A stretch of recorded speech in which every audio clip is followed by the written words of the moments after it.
siempre son mejores los comentarios del corte, ¿no? ¿Ah? Del entretiempo. Claro, sí. Pablo, creo que no sé si adrede o no, pero viejito, lo que has dicho es, a ver, repetirlo. No, claro. Repetirlo. Mi observación es que el artículo en la norma no establece matices, no establece proporcionalidades y se maneja con una taxatividad draconiana excesiva. O sea, me parece que es un error en la forma de redacción de la ley, una forma en la que fue concebida la ley. Porque bajo ese concepto, ¿qué pasaría en el caso, por ejemplo, del MAS? Si en el caso de Silva en La Paz. De Silva en La Paz. Que hizo lo mismo. Ok, y supongamos que aparece otra persona en un cantón mucho más alejado del país y que lo hace, digamos, de manera institucional y demás cosas. Hipotéticamente, tendrían que deshabilitarse también consecuentemente a todos los candidatos del MAS a nivel nacional. O sea, no es pues proporcional, o sea, no hay criterios de proporcionalidad en la ¿Podemos entender ahora por qué el Beni? Porque UD participa solamente en el Beni. Unidad Demócrata del Beni, la sigla es esa. Ajá. Ponela de nuevo a la presidenta, porque quiero que la escuchen, lo que dice, cómo la suspende. Ponela la nota esa, dale. El Tribunal Supremo Electoral ha cancelado la alianza UD, Unidad Demócrata, que estaba habilitada solo para el departamento de Beni. ¿Ah? Que Unidad Demócrata que estaba habilitada solo para el departamento del Beni. Fácil brincarle a Beni, pero si hubiera sido Unidad Demócrata Nacional, ¿ustedes creen que lo suspendían a Unidad Demócrata Nacional? Complicado. A ver, Soledad Chapetón corre en el alto como, solo como UD. Como unidad nacional. Como UN. Como UN, ¿no es cierto? Silva corre como unidad demócrata autonómica. ¿Quién? Perdón, Tarija. No, sí, UDA. Sí, exacto. Rubén Costas aquí corre como Movimiento Demócrata Social, igual que en Cochabamba. En el único lugar donde está Unidad Demócrata, como dice la presidenta, es en el Beni. Y yo creo que lo han hecho en el Beni porque ahí querían medir. Y yo creo que el efecto inmediato, concreto de todo esto, efectivamente es que se rompe el logro de los objetivos estratégicos de la oposición del Oriente en esta elección. El resultado esperado acá de la oposición en el Oriente boliviano era que se consolide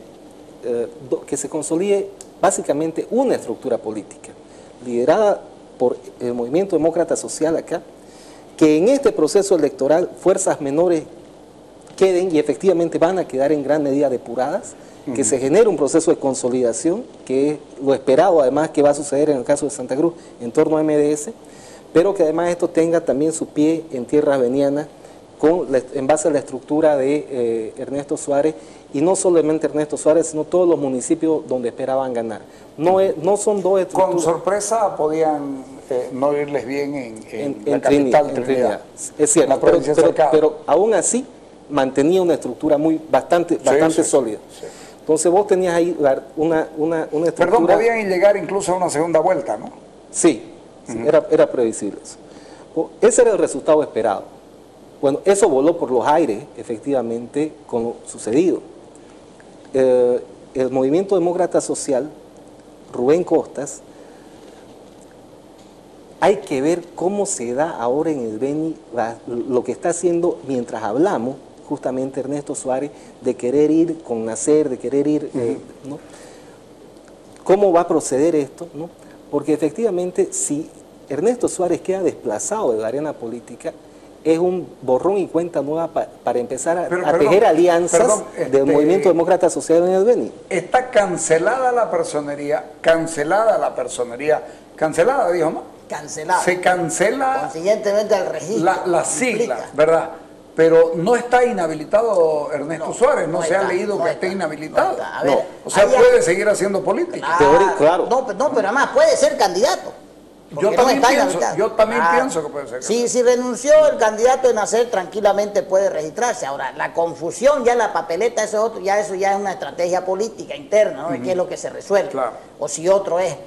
Pero yo, Carlos, lo veo esto, yo lo veo, por mi formación, yo lo miro esto pues más estructural, ¿no? Yo miro estructuralmente, por ejemplo, cómo ha ido avanzando el gobierno, pues que ya lo conocemos hace 9 años, hace 5 años, y vemos, por ejemplo, todos los órganos que ha ido cooptando. Yo lo que veo esto es tan grave para la democracia. Yo creo que el gobierno ha construido una estructura de órganos.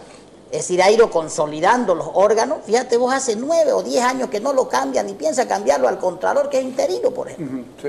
Y no le interesa. Y no piensan y al procurador, oficialmente. Y al procurador lo sacó de diputado y lo llevó allá de la Asamblea Constituyente al fiscal. O sea, yo lo que creo, o sea, que esta estructura, por ejemplo, de pisoteo de leyes, de normas y derechos, yo hasta me he puesto a pensar en una estructura, o sea, yo diría cuasi delictiva, o sea, de cómo se actúa. Porque te empiezan a vos un proceso, te empiezan a perseguir y lo empiezan a resquebrajar todo el proceso democrático. Eso es lo que ha ocurrido en el Beni, es sentenciado. Yo miraba una noticia del 11 de marzo en página 7 de Juan Ramón Quintana, una declaración. Y uno la mira y como han sucedido las cosas están ahí, como él lo dice. Aténgase a las, porque ya el hecho había sucedido, aténgase a las consecuencias, esto es sin llore porque es al todo o nada, así es el juego democrático. Cierto. O sea, y empieza y lo sentencia el tipo ahí.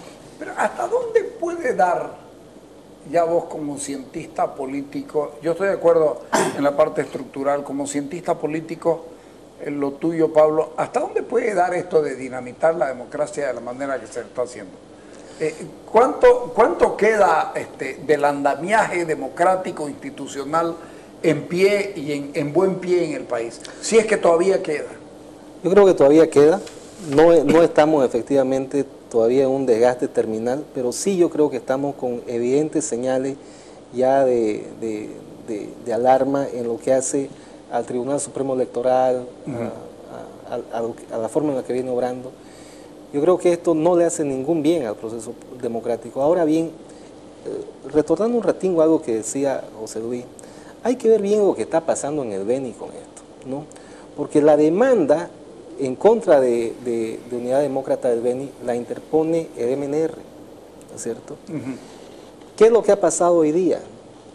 Hay una declaración de Ernesto Suárez donde dice, bueno, estoy charlando con Nacer porque Giordano no me llamó, sí. ¿No es cierto?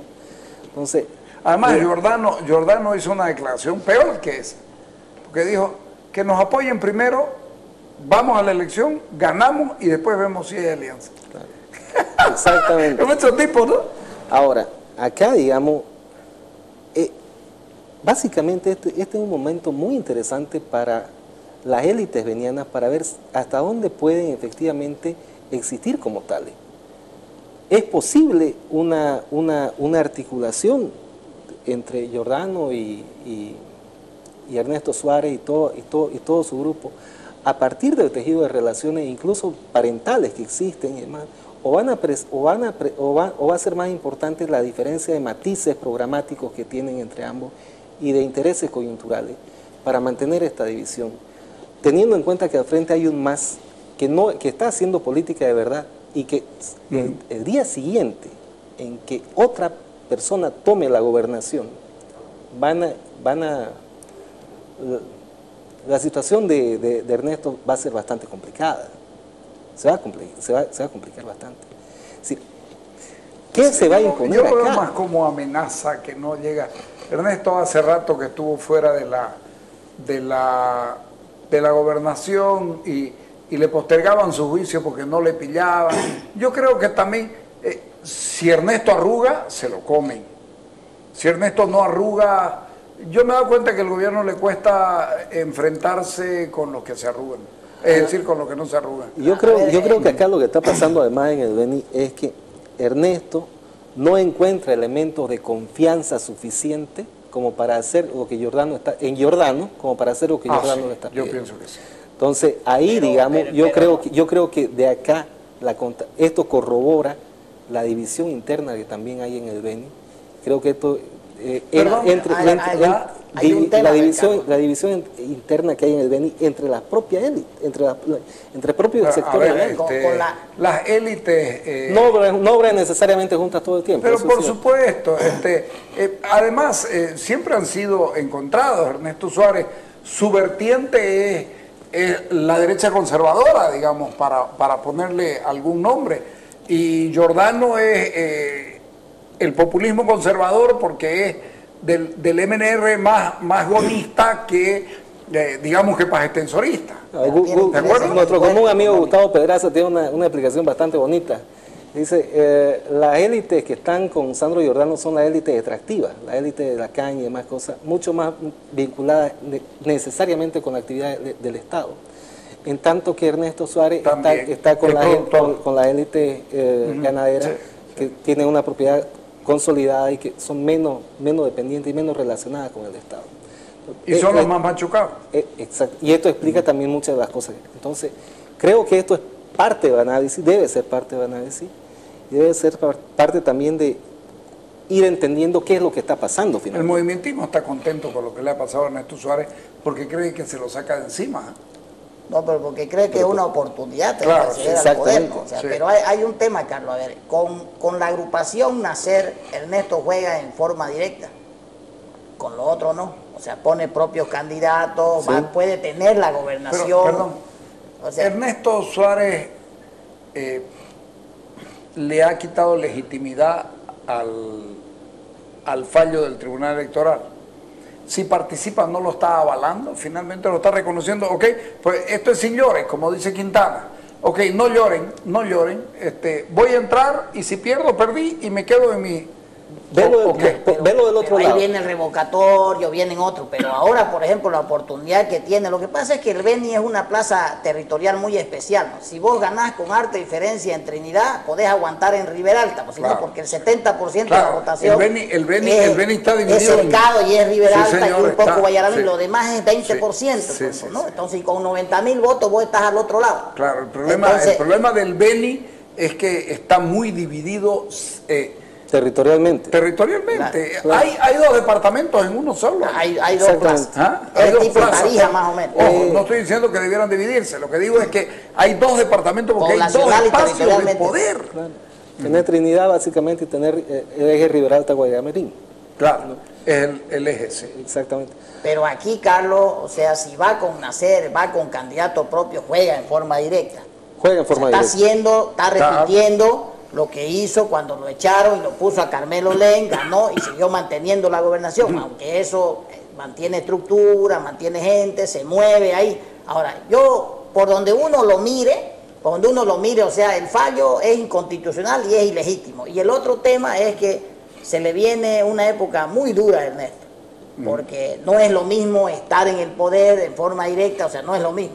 Es el caso de Cide Bravo, como tendrá su hermana en el Consejo, pero le va a ser muy duro, muy difícil estar en el Ejecutivo y estar ahí a encontronazo. O sea, aquí vos manejás porque tenés leyes, facilitás, sos articulador directo. Otra cosa es ser intermediario, son cosas totalmente diferentes. O sea, ¿ustedes creen que Ernesto debe meterse?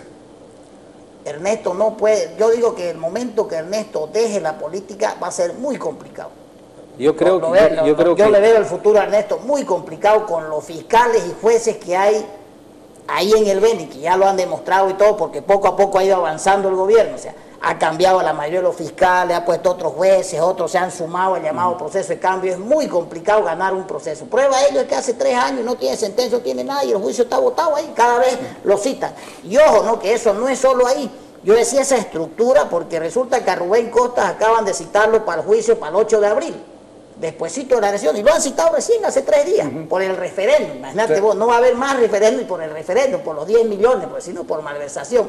O sea, sucede y yo creo que el gobierno no va a aflojar. Pero yo creo que, yo tengo mis dudas que el gobierno apriete a quien está acabado políticamente, salvo que decida moverse, pero no sé. El problema es ese, Ernesto no está acabado políticamente. No está acabado, no está para acabado. Nada. Pero más, si es lo que yo digo, si él se mantiene en actividad política, tiene que participar. Desde ya mismo, ¿ustedes creen que debe participar? A mí, yo no estoy muy convencido. Lo que yo veo es que él ha quedado en este momento con un cheque importante de legitimidad y de indignación a su favor. No, por supuesto. ¿No es cierto? Que si no lo cobra en este periodo, ¿no es cierto? Si no lo capitaliza de algún modo, eso va a quedar ahí sin cobrarse. Yo creo que él tiene dos opciones básicamente claro, en orden de su... Mañana se va a saber. Hoy día, supuestamente... Sí, mañana a la mañana ya lo tendremos todo. Ya lo exactamente.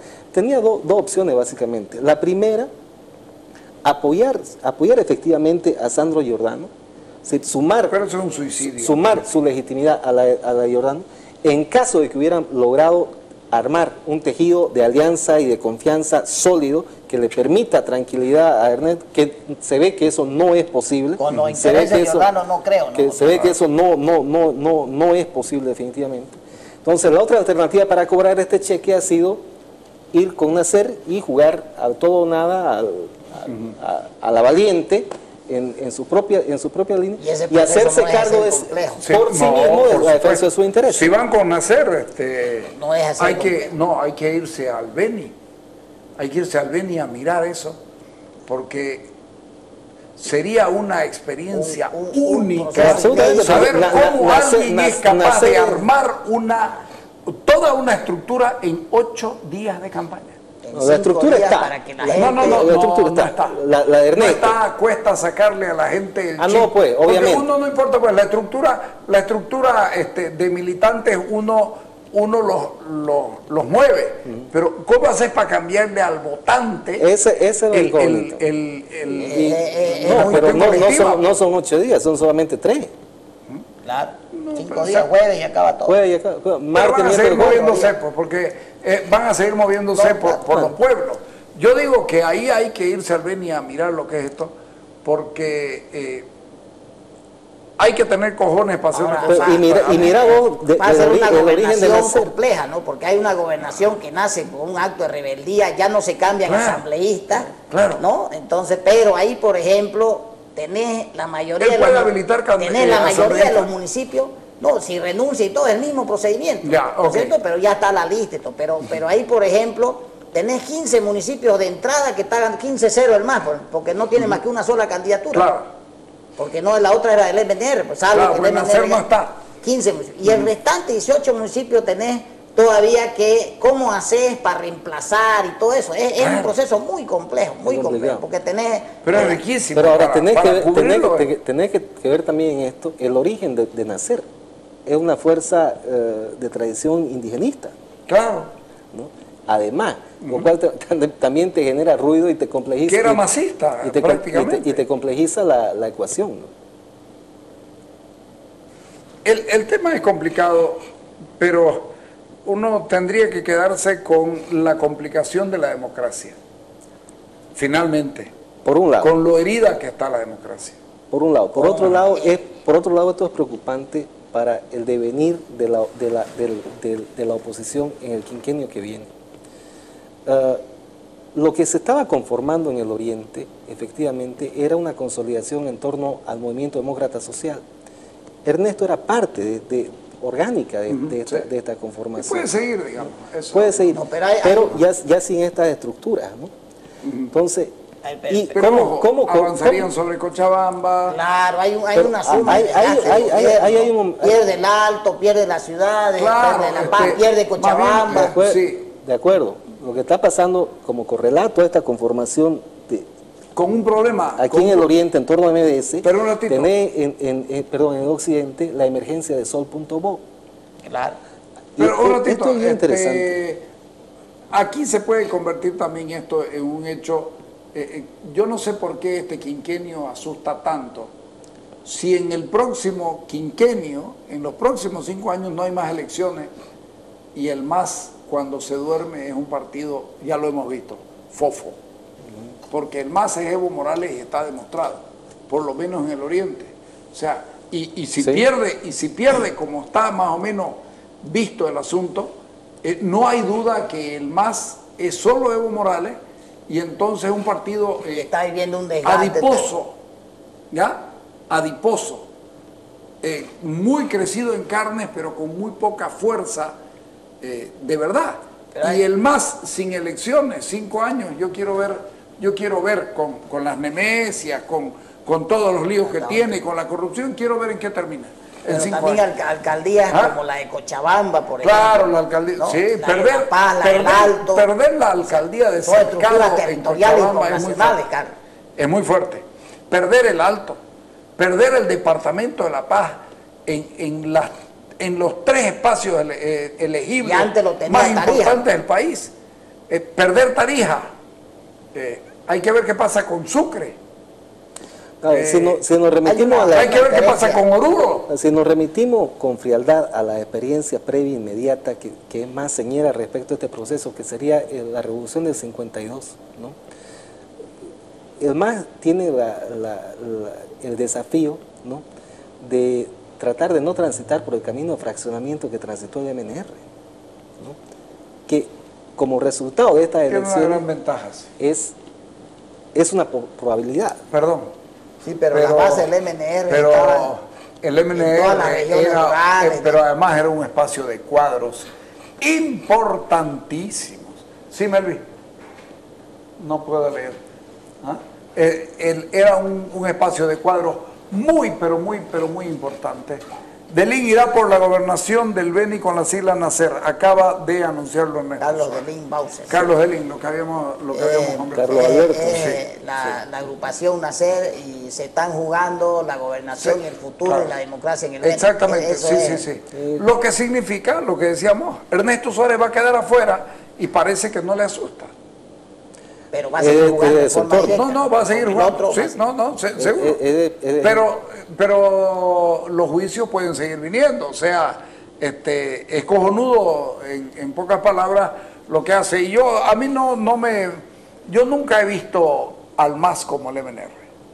Probablemente se parezca mucho en la base, pero el equipo de cuadros que tenía el MNR, la intelectualidad movimentista, porque a uno puede gustarle o no gustarle el proceso, pueden los excesos del MNR, todas esas cosas, pero Paz Tensoro, Siles Suazo, Guevara, Arce, Cuadros Quiroga, el Chueco Céspedes, hombre, tenía una estructura dirigencial en los 9 departamentos, y era uniforme, pues tenía liderazgo en los 9 departamentos, una estructura dirigencial impresionante. Son dos momentos de lo que al MNR lo permitió siempre fue el proceso descentralizador. Y eso lo comparten medularmente. Pero el hecho que se parezcan no significa que son iguales. Nos vamos al corte y les agradezco por haber venido. La verdad que hay que esperar a ver qué pasa. Conversamos entre lunes y martes la semana que viene, ¿ok? Perfecto. Ok, vámonos al corte.